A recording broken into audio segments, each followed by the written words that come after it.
সাহাবায়ে কেরাম রাদিয়াল্লাহু আনহুম আজমাইন তারা মসজিদের মধ্যে বসে একটা বিষয় নিয়ে কথোপকথন করছিলেন। তো নবী সাল্লাল্লাহু আলাইহি ওয়াসাল্লাম জিজ্ঞাসা করলেন যে তোমরা কি নিয়ে কথা বলছো, তোমরা কি নিয়ে কথোপকথন করছো? তখন সাহাবায়ে কেরাম রাদিয়াল্লাহু আনহুম তারা বলছেন যে আমরা কিয়ামতের আলামতগুলো নিয়ে কথা বলছিলাম। কি নিয়ে কথা বলছেন? কিয়ামতের আলামতগুলো নিয়ে সাহাবীরা কথা বলছে। তো সাহাবীদের কিয়ামতের আলামত নিয়ে কথা বলার কি দরকার ছিল? তাদের সময় তো আর কিয়ামত হবে না। দরকার ছিল কি? সচেতনতা। তারা ফিতনায় নিজেরা যেন না পড়ে যান এই জন্য সতর্ক থাকতে চাইতেন। এই কারণেই ফিতনাময় পরিবেশ নিয়ে আলোচনা করতেন। তো নবী সাল্লাল্লাহু আলাইহি ওয়াসাল্লাম তখন বললেন, দেখো, যতদিন পর্যন্ত 10টা আলামত প্রকাশ হচ্ছে না ততদিন পর্যন্ত কিয়ামত হবে না। কয়টা আলামত? 10টা। নবী সাল্লাল্লাহু আলাইহি ওয়াসাল্লাম প্রথমে বললেন 2 নাম্বার হচ্ছে ইয়াজুজ এবং মাজুজ। এর আদম সন্তান পৃথিবীতে বের হবে এবং পুরো পৃথিবীটা ম্যাসাকার করে ছেড়ে দেবে। 4 দাব্বাতুল আরদ, অর্থাৎ পৃথিবীর ভিতরে একটা প্রাণী আছে, মাটি ফেরে এই প্রাণীটা বের হবে কিয়ামতের আগে আগে, এবং এই প্রাণীটা মানুষের সাথে কথাবার্তা বলবে, কথা বলতে পারা প্রাণী। এই যতক্ষণ বের হচ্ছে না কিয়ামত হবে না ইনশাআল্লাহ তাআলা। কটা বললাম? 4টা। 5 হচ্ছে দুখান বা ধোঁয়া। এই পুরো পৃথিবীর আকাশটা একটা নির্দিষ্ট সময় পর্যন্ত ধোঁয়ায় ছেয়ে যাবে এবং হতে পারে, আল্লাহু আলাম, হতে পারে যে সূর্যের আলো পৃথিবীতে পৌঁছাবে না, এমন ধোঁয়া হতে পারে। পুরো পৃথিবীটা ধোঁয়ায় ছেয়ে যাবে। এটা সূরা দুখানের মধ্যে বলা আছে। এটা 5। 6 নম্বরে নবী সাল্লাল্লাহু আলাইহি ওয়াসাল্লাম বলছেন যে একটা ভূমিকম্প হবে পৃথিবীর পূর্ব দিকে। পৃথিবীর পূর্ব দিক মানে এই যে ভারত, পাকিস্তান, বাংলাদেশ, শ্রীলঙ্কা, ইন্দোনেশিয়া, ঠিক আছে, এই সিঙ্গাপুর, এই যে কন্টিনেন্ট, মালয়েশিয়া, এটা পৃথিবীর পূর্ব দিক। এদিকে একটা ভূমিকম্প হবে। তারপরে 7 পৃথিবীর পশ্চিমে একটা ভূমিকম্প হবে। পশ্চিম মানে বোঝেন না? পশ্চিমা বিশ্ব না, সৌদি আরব, পশ্চিমা বিশ্ব, ব্রিটেন, ফ্রান্স, জার্মানি, তারপরে এই যে রাশিয়ান কন্টিনেন্ট, হ্যাঁ, ইউক্রেন, এদিকে আপনার আমেরিকা, এই পুরো পশ্চিমা বিশ্ব, এখানে একটা ভূমিকম্প হবে বড়। এবং এগুলো এমন হবে যেগুলোতে ভূমি মাটিতে ধসে যাবে, মাটিতে ডুবে যাবে। ভূমিকম্প না, ভূমিধস। 8 পৃথিবীর মাঝখানে মধ্যপ্রাচ্যে একটা ভূমিকম্প হবে, যেখানে আমাদের সো কল্ড আমিরুল মুমিনিনরা থাকে, যারা আমেরিকা এবং ইসরায়েলের বন্ধু, এদের এখানে একটা ভূমিকম্প হবে ইনশাআল্লাহ। আর 9 ইয়েমেন থেকে একটা আগুন বের হবে। ইয়েমেন থেকে একটা আগুন বের হবে, যে আগুন মানুষকে হাসরের মাঠের দিকে তাড়িয়ে নিয়ে আসবে। আরেকটা বলেছেন 10 নাম্বার, যেটা এই মুহূর্তে আমি ঠিক মনে করতে পারছি না। তো এই 10টা আলামতের কথা নবী সাল্লাল্লাহু আলাইহি ওয়াসাল্লাম বলেছেন, না হওয়া পর্যন্ত, এই 10টা আলামত না আসা পর্যন্ত কিয়ামত হবে না। ও 10 নাম্বারটা মনে পড়েছে, আলহামদুলিল্লাহ। সূর্য উঠবে পশ্চিম দিক থেকে। সূর্য উঠবে পশ্চিম দিক থেকে, তাহলে আর সময় নাই, পৃথিবীর সময় শেষ। এই 10টা মনে থাকবে। 2টা সময় তওবা করে লাভ নাই। একটা হচ্ছে মৌতের যন্ত্রণা শুরু হয়ে গেলে, মৃত্যুর যন্ত্রণা শুরু হয়ে গেলে আগে পা থেকে শুরু হয়ে আস্তে আস্তে গলার দিকে আসে। হাদিসে যেমনটা এসেছে, সূরা ওয়াকিয়ার মধ্যেও আছে যে পায়ের দিক থেকে যন্ত্রণা শুরু হয়ে আস্তে আস্তে আস্তে আস্তে এই গলার দিকে আসে, এবং আত্মাটা গলার এখানে যখন চলে আসে, এখান থেকে মালাকুল মাউত আত্মাটাকে নিয়ে চলে যায়। এবং চোখ দিয়ে তাকিয়ে থাকে মানুষ। রূহটা চলে গেলে মানুষ চোখ দিয়ে তাকিয়ে থাকে, দেখবেন। এই কারণে মৃত ব্যক্তি তাকিয়ে থাকে, চোখ খোলা থাকে। এবং তখন আসমান থেকে সিঁড়ি নামিয়ে দেওয়া হয়, ওই সিঁড়িতে করে আত্মা চলে যাচ্ছে, ও তাকিয়ে দেখে যে আত্মা চলে যাচ্ছে। এবং মানুষ মারা যাওয়ার পরে চোখ জীবিত থাকে অনেকক্ষণ। মেডিকেল সায়েন্স যারা পড়েছে তাদেরকে জিজ্ঞাসা করবেন, মানুষ ডেড হয়ে গেলেও চোখ দেখবেন আরো কয়েক ঘন্টা, হয়তো আরো নির্দিষ্ট একটা সময় পর্যন্ত চোখটা কিন্তু জীবিত থাকে।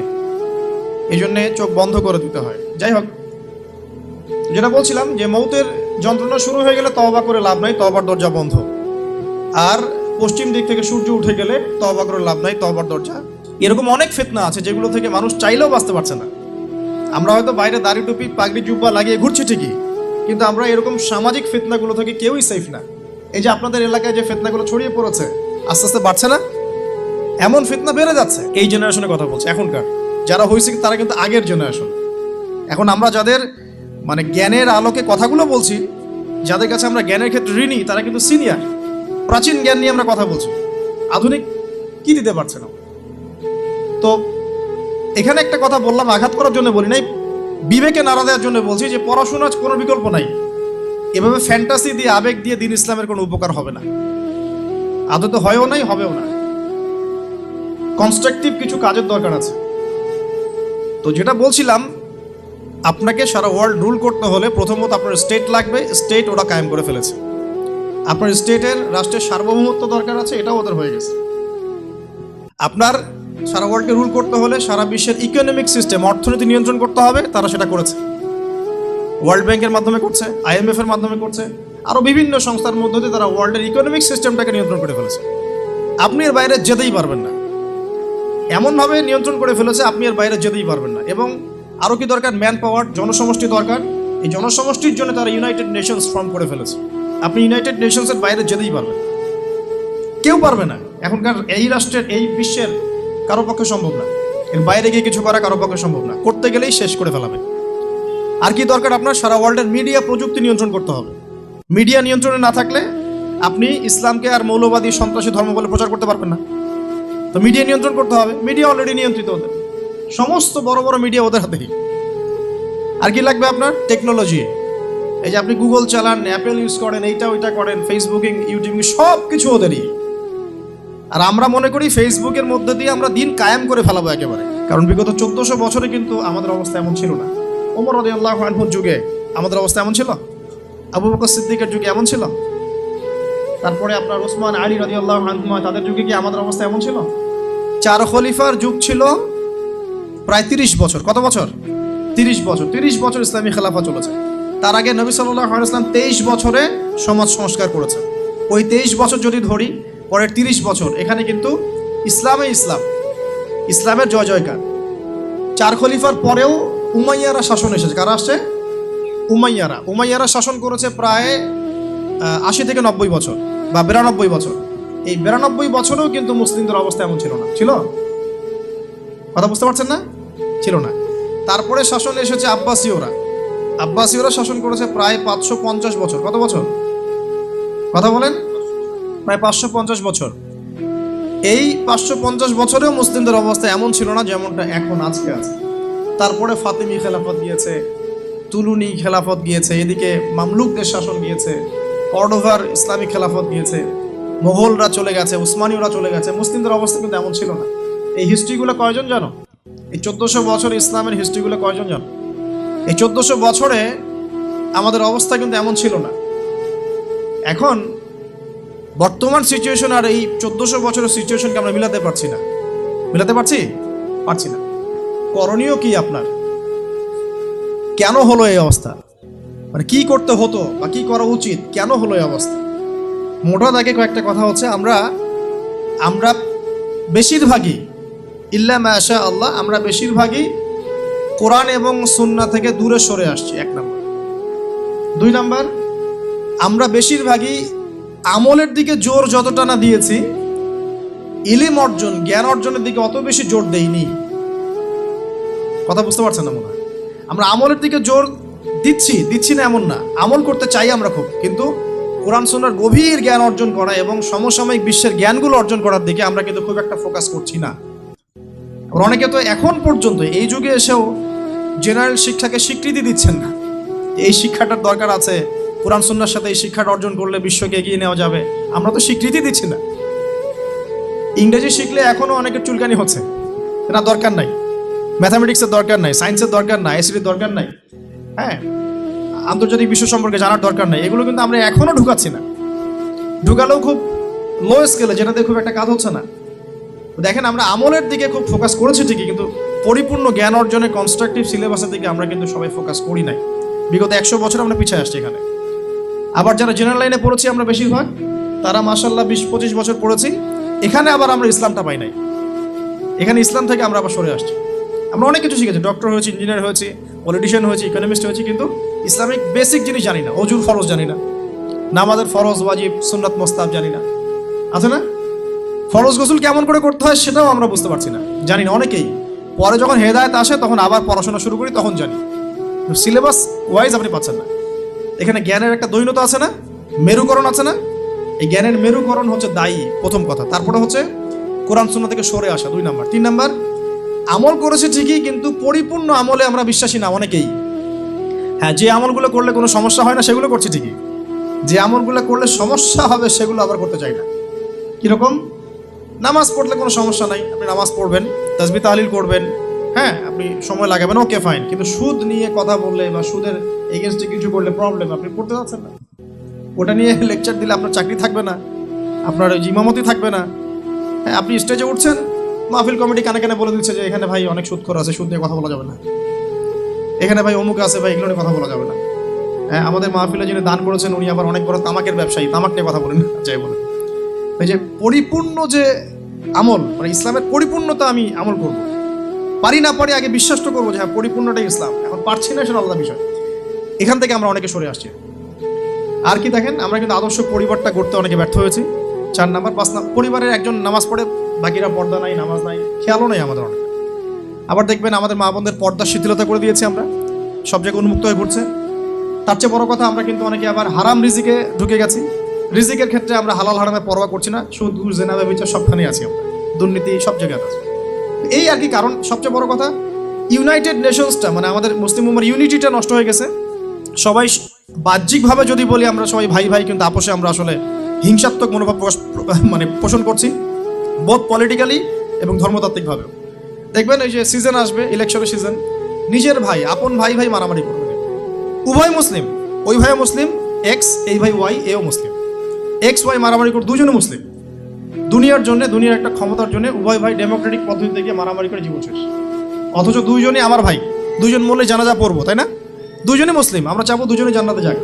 একইভাবে ধর্মের দিকে দেখবেন, 2টা মুসলিম দল এই রক্ত মাংস খাওয়াখাওয়ি করছে, 2টা মুসলিম বক্তা একজন একজনকে কামড়াকামড়ি করছে, 2টা মুসলিম মানে মানহাজের মানুষ উভয় একে অপরকে কাদা ছড়াছড়ি করছে। এই যে ছোট মানসিকতা, মানে কি বলবো, যে মিন মাইন্ডেড সাইকোলজি, এটা আমাদের উম্মার ভাঙনের জন্য অনেকটা দায়ী আর কি।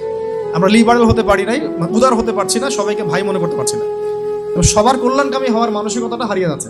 এই জিনিসগুলো আমাদের পিছিয়ে পড়ার অন্যতম কারণ হয়ে দাঁড়িয়েছিল আর কি। আর পলিটিক্যাল ইস্যুগুলো তো বাদ, কারণ আমরা তো ওই লেভেলে যাই নাই।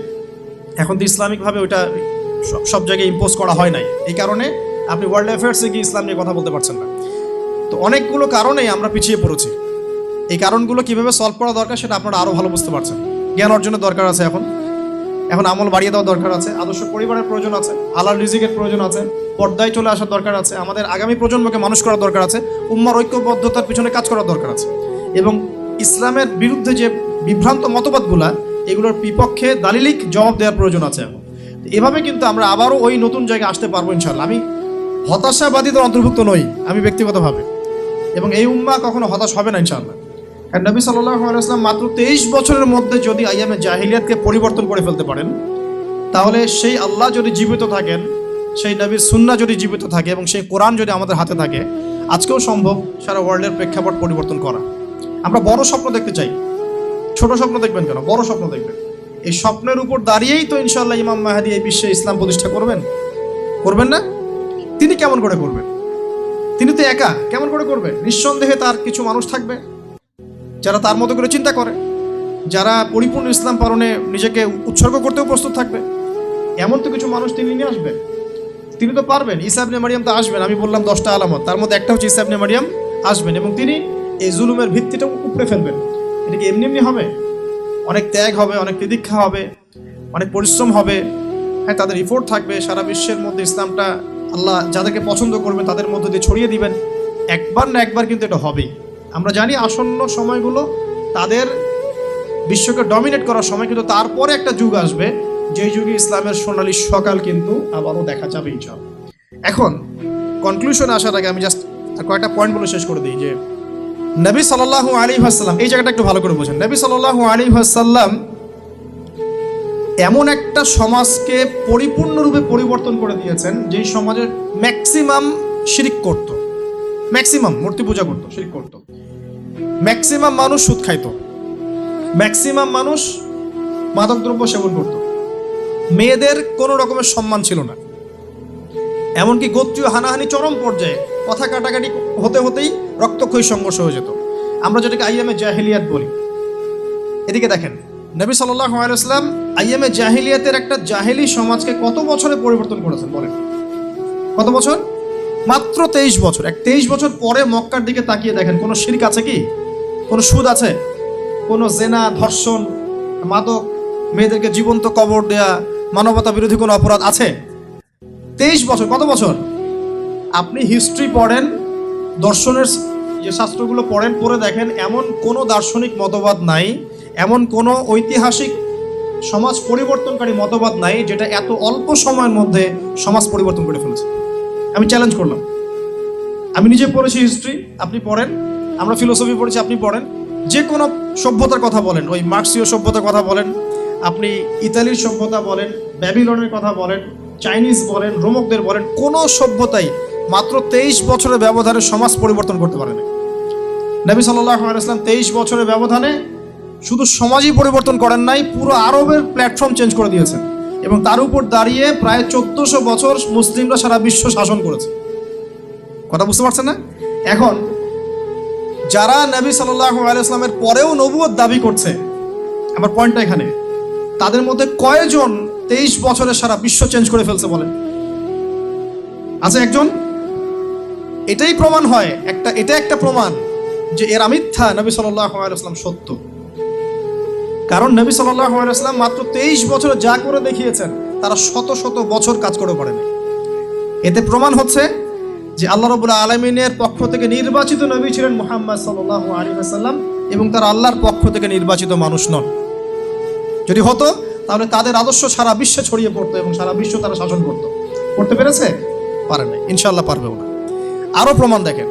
2, নবী সাল্লাল্লাহু আলাইহি ওয়াসাল্লামের কাছে এমন একটা কিতাব নাজিল হয়েছে যে কিতাবের এক একটা অক্ষর হচ্ছে মুজিজা, আল কোরআন, তাই না? কোরআনকে কেউ যদি কবিতার বই মনে করে, দেখবেন কোরআন কবিতার মতো লাগছে। আর রহমান আল্লামাল কোরআন খালাকাল ইনসান, ছন্দ আছে না? কোরআনকে কেউ যদি উপন্যাসের বই মনে করে, দেখবেন উপন্যাসের মতো লাগছে। সূরা ইউসুফ পড়ে দেখেন, উপন্যাস, আহসানুল কাসাস। কোরআনকে কেউ যদি সায়েন্সের বই মনে করে, দেখবেন সায়েন্স দিয়ে ভর্তি। কোরআনকে কেউ জীববিজ্ঞানের বই মনে করলে, দেখবেন জীববিজ্ঞান দিয়ে ভর্তি। কোরআনকে দেখবেন কেউ যদি ওই যে জিওগ্রাফির বই মনে করে, দেখবেন জিওগ্রাফি দিয়ে ভর্তি। কোরআনকে যদি পলিটিক্যাল সায়েন্সের বই মনে করেন, দেখবেন পলিটিক্যাল সায়েন্সে ভর্তি। যে দিক থেকে আপনি কোরআনকে দেখবেন সেটাই পাবেন। এটা মুজিজা না? মুজিজা, অলৌকিকত্ব। এই কিতাবের একটা শব্দকে কেউ কি ভুল দেখাতে পারবে? এর একটা বিধানকে মানবতার বিরোধী প্রমাণ করতে পারবে? এর একটা আয়াতকে মিথ্যা প্রতিপন্ন করতে পারবে? চ্যালেঞ্জ দিতে পারবে? আল্লাহ পাক চ্যালেঞ্জ দেন নাই? ওয়াইন কুনতুম ফি রাইবিম মিম্মা নাযালনা আলা আবদিনা ফাতু বিসূরাতিন মিন মিথলি। তোমরা যদি আমার বান্দার উপর আমি যা নাজিল করেছি এটা যদি সন্দেহ করো, তাহলে এর মতো একটা সূরা নাজিল করে নিয়ে এসে দেখাও। কি করো? জাস্ট একটা এরকম সূরা, ইন্না আতাইনাকাল কাউসার ফাসাল্লি লিরাব্বিকা ওয়ানহার ইন্না শানিয়াকা হুয়াল আবতার, এমন একটা সূরা জাস্ট রচনা করে এনে দেখাও। কেউ পারবে? কেউ পারছে? আজ পর্যন্ত এই চ্যালেঞ্জ নিতে কি কেউ পেরেছে? পারে নাই। দেখুন, মুহাম্মদ সাল্লাল্লাহু আলাইহি ওয়াসাল্লামের উপর কোরআনের মতো কিতাব নাজিল হয়েছে, ঠিক আছে? যে কিতাব বিস্ময় অলৌকিকত্ব দিয়ে ভরা। যারা তার পরে নবুয়ত দাবি করছে, তাদের কাছে এমন কোন কিতাব এসেছে? এসেছে কোনো কিতাব? কোরআনের সমকক্ষ কোনো কিতাব এসেছে? এই তো প্রমাণ হয়ে যায় যে তারা মিথ্যা, মুহাম্মদ সাল্লাল্লাহু আলাইহি ওয়াসাল্লাম সত্য। আর কিছু লাগে? আরো দিচ্ছি আপনাকে। দেখেন, মুহাম্মদ সাল্লাল্লাহু আলাইহি ওয়াসাল্লাম আমাদেরকে সুন্নাহ দিয়ে গেছেন না? সুন্নাহ, তার সুন্নাহ, দাঁত ব্রাশ করার সুন্নাহ, টয়লেট করার সুন্নাহ, হায়েজের কি করতে হবে, নেফাস হলে কি করতে হবে, স্বপ্নদোষ হলে কি করতে হবে, ঘুমালে কেমন করে ঘুমাতে হবে, ঘুমের মধ্যে ভয় পেলে আপনি কি করবেন, ভালো স্বপ্ন দেখলে কি করবেন, খারাপ স্বপ্ন দেখলে কি করবেন, ঘুম থেকে উঠে জুতোটা পরবেন কিভাবে, কোন পা আগে কোন পা পরে, মোজাটা কেমনে পরবেন, খুলবেন কিভাবে, বাথরুমে ঢুকবেন কোন পা দিয়ে আগে কোন পা দিয়ে পরে, মসজিদে যাবেন কিভাবে যাবেন, ঢুকবেন কিভাবে, বেরোবেন কিভাবে, আপনি নামাজ কেমন করে পড়বেন, রোজা কিভাবে রাখবেন, হজ কিভাবে করবেন, যাকাত কিভাবে দিবেন, আপনি অর্থনীতি কিভাবে চালাবেন, সমাজে মানুষের সাথে কিভাবে মেলামেশা করবেন, আপনি আল্লাহর দ্বীনকে কিভাবে প্রচার প্রসার করবেন, রাষ্ট্র কেমনে চালাবেন, কোন হেদায়েতটা মুহাম্মদ সাল্লাল্লাহু আলাইহি ওয়াসাল্লামের সুন্নাতে নাই? একটা দেখাতে পারবেন যেটা নাই? একটা দিক দেখাতে পারবেন যে মুহাম্মদ সাল্লাল্লাহু আলাইহি ওয়াসাল্লামের সুন্নাহর বাইরে এটা অপরিপূর্ণ, এমনটা প্রমাণ করতে পারবেন?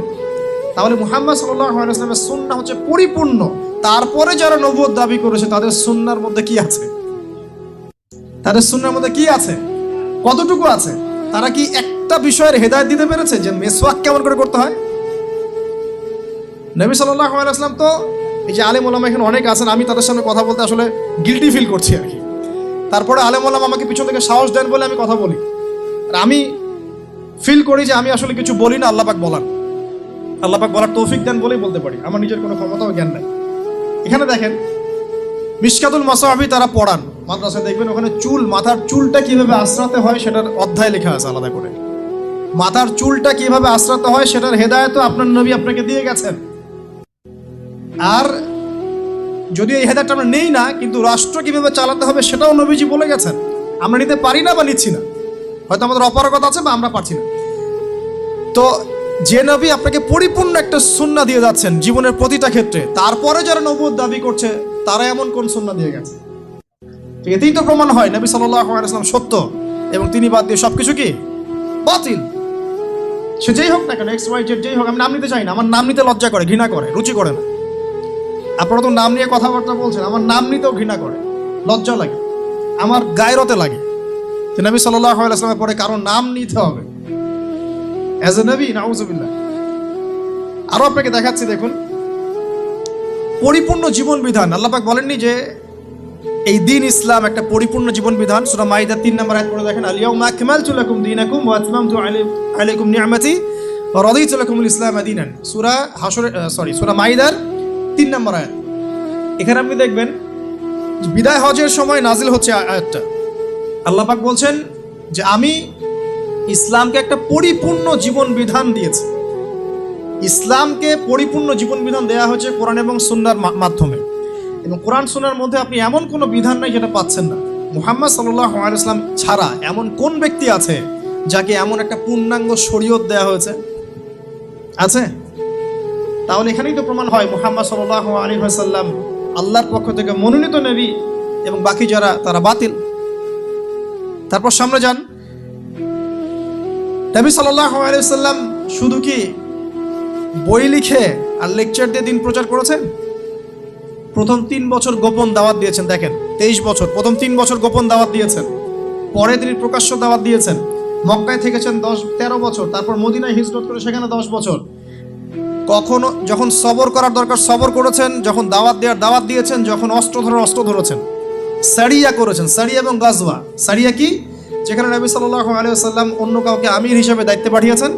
আর গাজওয়া হচ্ছে বদর উহুদের মতো, খন্দকের মতো, খায়বারের মতো, যেখানে নবী সাল্লাল্লাহু আলাইহি ওয়াসাল্লাম নিজে উপস্থিত থেকেছেন অ্যাজ এ সেনাপতি। একজন নবী, তিনি অস্ত্র হাতে তরবারি নিয়ে যুদ্ধের মাঠে যুদ্ধের নেতৃত্ব দিচ্ছেন। নবী সাল্লাল্লাহু আলাইহি ওয়াসাল্লামের পরে যারা নবুয়ত দাবি করছে এদের কয়জন এমনটা করেছে? বলেন একজনও? ওই ঘরের পিছনে বসে বসেই খালি কিছু বই লেখা আর কিছু বিভ্রান্তি ছড়ানো, আর কিছু করেছে? কখনো সম্মুখ সমরে এসেছে? সম্মুখ সমরে আসার সাহসই তো নাই, কারণ তারা বাতিল। আর মুহাম্মদ সাল্লাল্লাহু আলাইহি ওয়াসাল্লাম হক নবী বলে সম্মুখ সমরে নেতৃত্ব দিয়েছে। প্রমাণ হচ্ছে না নবী সাল্লাল্লাহু আলাইহি ওয়াসাল্লাম সর্বশেষ নবী? তারপরে কোনো নবী আসবেন না ইনশাআল্লাহ তাআলা। দেখুন আরো একটা পয়েন্ট বলি, কিয়ামত নবী সাল্লাল্লাহু আলাইহি ওয়াসাল্লামের উপর যা নাজিল হয়েছে কোরআন এবং সুন্নাহ এবং দ্বীন ইসলাম, কিয়ামত পর্যন্ত থাকবে না? থাকবে না? নবী সাল্লাল্লাহু আলাইহি ওয়াসাল্লাম বাদ দিয়ে যারা নবুয়ত দাবি করেছেন এই পর্যন্ত প্রায় 30 জন হয়ে গেছে। কিন্তু নবীজি বলেছিলেন যে 30 জনের বেশি বা প্রায় 30 জন মিথ্যা নবুয়তের দাবিদার আসবে আমার পরে, যার মধ্যে 3 জন হবে মহিলা। 3 জন কি? মহিলা, 27 জন পুরুষ। তো যারা দাবি করেছে তাদের আদর্শ, তাদের শরিয়াহ পৃথিবীতে টিকে আছে না মিটে গেছে? মুসাইলামা কাযযাব কি এমন কোনো শরীয়ত নিয়ে এসেছিল যেটা কিয়ামত পর্যন্ত আছে? এমন কোনো কিতাব নিয়ে এসেছিল যেটা কিয়ামত পর্যন্ত থাকবে? এমন কোনো সুন্নাহ দিয়েছে যেটা সার্বজনীন? এমন কোনো দিন দিয়েছে যেটা পূর্ণাঙ্গ? মুসাইলামা কাযযাব কি অস্ত্র ধরেছে? ধরেছিল মনে হয়, তাকে তো হত্যা করা হয়েছে আবু বকর রাদিয়াল্লাহু আনহুর সময়। তো দেখুন কিয়ামত পর্যন্ত এই যে দিনটা বিজয়ী থাকা, এটা হচ্ছে সেই আলামত যে নবী সাল্লাল্লাহু আলাইহি ওয়াসাল্লামের উপর যেই সত্তা এই দিন নাজিল করেছেন সেই সত্তা তাকে শেষ নবী করেছেন। তারপরে আর কেউ আসবে না যার দিন কিয়ামত পর্যন্ত থাকবে। সর্বশেষ এই পৃথিবীতে কি হবে দেখুন, সর্বশেষ এই পৃথিবীতে ইমামুল মাহদী আসবেন ফাতিমা রাদিয়াল্লাহু আনহার বংশ থেকে। ফাতিমা রাদিয়াল্লাহু আনহা কে? নবী সাল্লাল্লাহু আলাইহি ওয়াসাল্লামের মেয়ে, তারই লেগেসি থেকে আসবেন। ইমামুল মাহদির পরে ঈসা ইবনে মারইয়াম আসবেন, তিনি নতুন করে শরীয়ত নিয়ে আসবেন না, তিনি নবী হিসেবে আসবেন, কিন্তু কোনো শরীয়ত নিয়ে নয়, বরং নবী সাল্লাল্লাহু আলাইহি ওয়াসাল্লামের এই যে শরিয়া, এটাই তিনি ফলো করবেন এবং প্রত্যেক আহলে কিতাব তার প্রতি ঈমান নিয়ে আসবে। তো এই যে ইসলাম দিয়ে, ইসলামিক সভ্যতা দিয়ে যে পৃথিবীটা শেষ হচ্ছে, এটা কি কিয়ামত পর্যন্ত দিন জীবিত থাকার প্রমাণ না? প্রমাণ হয়ে গেল। তাহলে যে নবীর উপর এমন দিন আসতে পারে যা কিয়ামত পর্যন্ত টিকে থাকবে, সেই নবী কি শেষ নবী নন? যদি এমন কোনো ব্যক্তি আসতো, বা বোঝেন, মনে করেন 2050 সালে পৃথিবী থেকে ইসলাম মিটে গেছে, কথার কথা, নাউজুবিল্লাহ, তাহলে প্রমাণ হয়ে যেত যে ইসলাম মিথ্যা এবং নতুন নবুয়তের দরকার ছিল। আপনারা বুঝতে পারছেন না? তাতারি মানে যে মঙ্গোলিয়ানরা, এরা এই 1250 থেকে 1300 সালের মধ্যেই এই বাগদাদকে আক্রমণ করেছিল, মনে আছে? যারা হিস্ট্রি পড়েছেন তারা জানেন, বাগদাদকে আক্রমণ করেছিল এবং বাগদাদকে পুরো ম্যাসাকার করে ফেলেছে। তখন ওদের হাতে যদি পৃথিবীর সমস্ত মুসলিমরা শেষ হয়ে যেত আর ইসলাম এখন পর্যন্ত না আসতো, আমরা বুঝতাম ইসলাম মিথ্যা, আল্লাহ পাকের এই প্রতিশ্রুতি মিথ্যা, কারণ এটা 1200 সালে থেমে গেছে। আল্লাহ পাক বলছেন ইসলাম শেষ পর্যন্ত থাকবে। যদি থেমে যেত তাহলে আরো নবী আসার দরকার ছিল, নবুয়তের দরকার ছিল। যেহেতু থামে নাই, কিয়ামত পর্যন্ত থামবে না, অতএব নবী আসারও দরকার নাই। অতএব শেষ নবী তিনি যথেষ্ট, আর নবী আসার দরকার নাই। কখন দরকার হতো? যখন যদি এই শরীয়তটা থেমে যেত, তখন আবার নতুন করে কিতাব আসতো, আবার নতুন করে নবী আসতো, সেটা এখন হচ্ছে না। অতএব এটা আমাদের প্রমাণ যে নবী সাল্লাল্লাহু আলাইহি ওয়াসাল্লামের পরে কোনো নবী আসবেন না।